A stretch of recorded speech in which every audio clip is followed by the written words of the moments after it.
Hello everybody, hope you're having a wonderful day, and today I would like to share with you guys a product overview. This right here is none other than the Sheepdog XL by Kizer.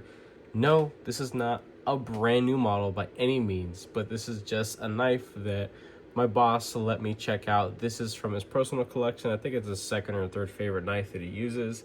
This is something that he uses quite a bit and fidgets around with quite a bit. I actually introduced Kizer to him, I believe, and he went ahead and picked this thing up on my recommendation, which is nice to know that somebody cares to listen to me for at least purchasing advice. This is his aesthetic through and through, and realistically, the XL to him is a medium sized knife because he carries big boy toys, like real big stuff. And I have a couple other knives that he lent me to check out and to share with you guys, my lovely audience. Just to show off other stuff that I wouldn't normally have on the channel. So it's a huge blessing to be able to check out stuff like this. I definitely don't shy away from just checking out different models that, as I mentioned, I wouldn't normally go out and purchase on my own. Let's take the weight on this. 9.3. Nothing's been done to this. This is just how it is. I think, and correct me if I'm wrong, which I probably am wrong, but I think this was supposed to be an April Fool's joke. I think at the time that the Sheepdog was coming out, or excuse me, the C01C by Sheepdog Design, but everybody just calls these the Sheepdog. But they make other stuff as well. That designer makes other stuff. It's not as popular as this. When this was first coming out in the regular size, and then they made a small, I think there might have been somebody who edited a photo to make it look like, just obnoxiously large. And then they made it. It's been done a couple times where it's like a gag post or something on Instagram, and then it eventually becomes real because of how many people are interacting with said post. And I mean, to see something like this come to life, it's just freaking insane. Now, I don't really have anything that truly stacks up to this out of my personal collection, but I do have some larger, lengthier knives. We'll do two of the size comparison ones. Here we have a full tie MSI. Let's get this a little bit more centered, I suppose. Yeah, the MSI is still shorter. My Sabenza right here, 31 large. Yeah, that looks like a medium Sabenza right there. All right, and then last two, Senka Glide Strike and the Civivi Vexillum. So these two come a little bit closer, but not by much. I mean, this Sheepdog XL, it's truly an XL knife, and it's just a freaking beast. It really is. I've sharpened this maybe once or twice. The blade material on this is, I believe, 154 cm. Where's the blade steel stamp right there? 154 cm. He went ahead and had this laser etched when he bought it. I think he might have got it from Blade HQ potentially. I can't remember exactly the retail that he got it from, but they did this laser etching for him, which is pretty cool. And there is the edge. It may need the slightest little touch up, but realistically this is more of a heavier duty impact tool than a precision slicer, right? And it does come down relatively thin because you're working with so much height right here. But this thing is just, it's just a big freaking joke. This is an example of the industry having some fun. This is not practical. This is not to be meant as somebody's, casual office EDC. Like, if you own this, you are genuinely a knife crackhead ass enthusiast, and it's so much fun. And the weird thing is that this actually fits into the pocket. Now, you want people to fit anything else in your pocket, like a cell phone or keys or something like that, because there just won't be any more room. But the clip, I mean, the design of the clip, it's stout, it's wide, it's not super long, it's designed really well. Now, the ramp, it's welcoming enough. There's room for it to go over the seam of your pant right there, or the pocket, and there's enough room right there. You do have flat screws, and it is milled into the clip, not lefty friendly, not reversible. What's funny is that there are some holes in there for weight relief. At this point in time, what for?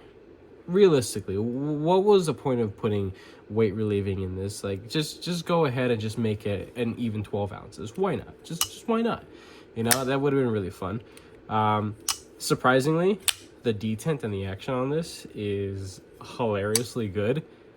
There is no jimping, but you have this giant bookshelf of a flipper tab. Up and down, nothing. Side to side, beautiful. Any movement within the pivot, a little bit, if I really pull on it. I'm sure there's a good bit of pocket lint and stuff in there, needs to be cleaned out. I went ahead, and the last time I tinkered with this, I drowned the pivot in Loctite because it was walking out often. The disengagement, while there is no relief, it is large enough and wide enough that it's not, you know, obnoxious or really like uncomfortable to deal with.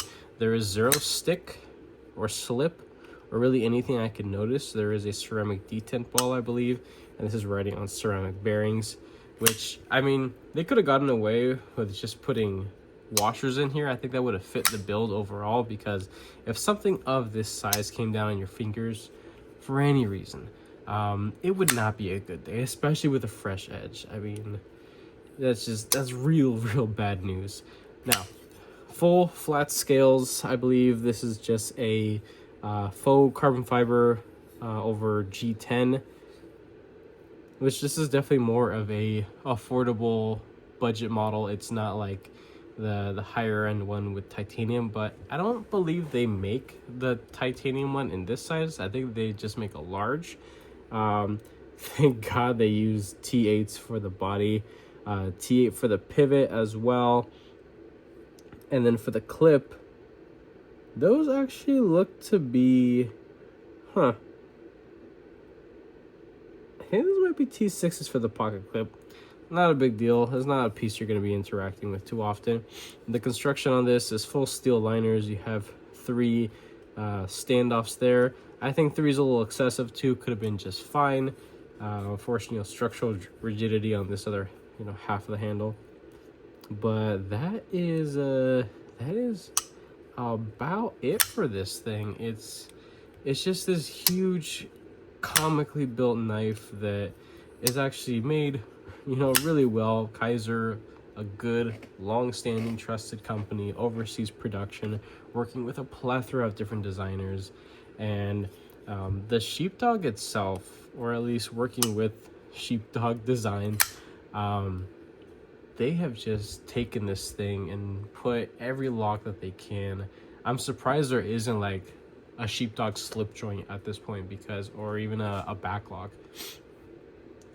So there's button locks, there's frame locks, there are inset liner locks, there are flippers, there are holes only, there are ones that have the flipper tab that's removable, there's the crossbar lock version or the clutch lock version, and every single handle scale material under the sun. They've shied away from stuff like zirconium and Mokutai and like the higher end stuff, but typical micartas, carbon fibers, fat carbons, Ultim, if I didn't already say that, different types of G10. I don't think they do any polymer stuff, but yeah, I'd say that Sheepdog Designs is probably one of their most prolific design, and definitely a staple piece throughout Kizer for sure.